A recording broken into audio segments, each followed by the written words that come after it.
September 14th, 1814.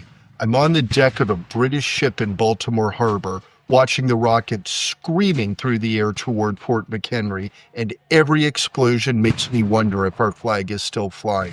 The British burned Washington, D.C. to the ground 3 weeks ago, and if Baltimore falls too, that's game over for America. My name is Francis Scott Key, and this is the AP U.S. History My Story podcast. Okay, here's how I ended up watching my country get destroyed from the enemy's ship. And no, I'm not a traitor, I swear.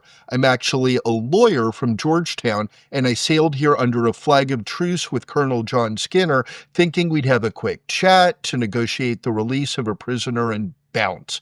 But plot twist, the British were like, yeah, you can have your friend back, but y'all are staying right here while we destroy Baltimore. They didn't want us warning anyone about their attack plans. The bombing started at like 6 a.m. yesterday, and it's been non-stop.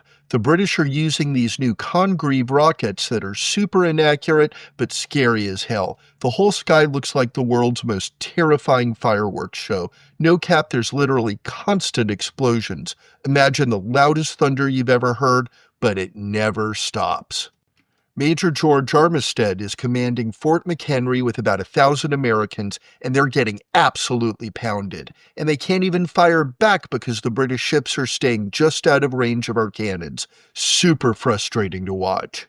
Then, at around 3 a.m., everything went quiet, like eerily quiet. And I'm thinking, oh shit, did we surrender? Is it over? I'm straining my eyes through all the smoke and darkness, trying to see what's happening. But then dawn breaks, the smoke starts to clear, and there it is. Our massive 15-star, 15-stripe flag still flying over Fort McHenry. The British failed. They're turning their ships around and leaving. We held Baltimore. I grabbed this letter I had in my pocket and just started writing in the back of it. Oh, say, can you see? You know the rest of the words. This moment was a turning point in American foreign policy and our place in the world. We declared war because Britain was kidnapping our sailors, blocking our trade with France, and supporting Native American resistance, totally and unjustly effing with our national rights. But after this defense of Baltimore and Andrew Jackson's victory at New Orleans, Europe finally started taking us seriously. It gave us the confidence to create the Monroe Doctrine in 1823, telling Europe to stay out of the Western Hemisphere, which is wild when you think about how weak our military actually was. As for me, my poem got published in newspapers as the defense of Fort McHenry, and people started singing it to this British drinking song called To Anacreon in Heaven. Yeah, our national anthem is set to a tune about getting drunk, which is honestly so American.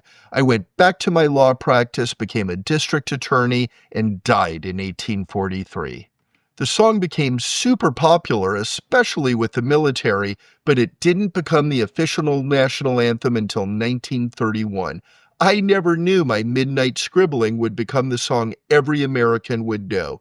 And the flag I saw, it also survived. You can see it in the Smithsonian. It became the symbol of American persistence that still slaps 200 years later. Like, follow, and share the AP U.S. History My Story podcast, because these stories hit different when you hear the original voices that shaped our country.